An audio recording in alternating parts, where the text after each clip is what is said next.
Hi guys, have a great day. Welcome to Baguio City. So, by the way, may love shoutout to my Guapito Loves. So guys, ito yung pangalawang araw namin dito sa Baguio. So ngayon, napadpad naman yung inday nyo dito sa Borham Park. So guys, gusto ko lang tingnan kung ano ba talaga ang Borham Park. O tara, let's go. By the way guys, last year pa itong plano namin ng my loves ko na pumunta ng Baguio. Kaya lang, short kami sa oras. So ngayon, nandito na kami. Sobrang legit at sobrang lamig talaga yung Baguio.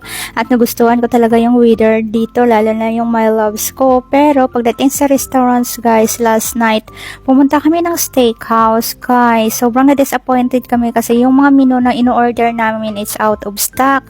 And then, nag-offer sila ng ibang menu. Hindi naman namin gusto. O, diba? Ganon.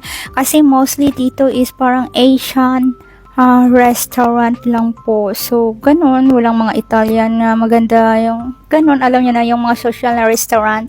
By the way guys, ito po yung tinatawag nila boat ride.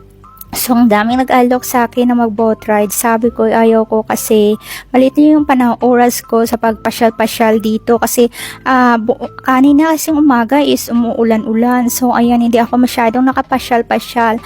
Marami pa ditong lugar na pwedeng puntahan. Kaya lang, struggle ka lang kasi sobrang maulan-ulan talaga ang panahon at yung inda nyo ganito yung outfit at naka-boats pa ako. Alam nyo ba yung mga tao dito nakamalan pa akong Amerikanang hilaw. Charot! So guys, sobrang legit at sobrang ganda talaga yung Baguio. As in, next time, babalik ako dito.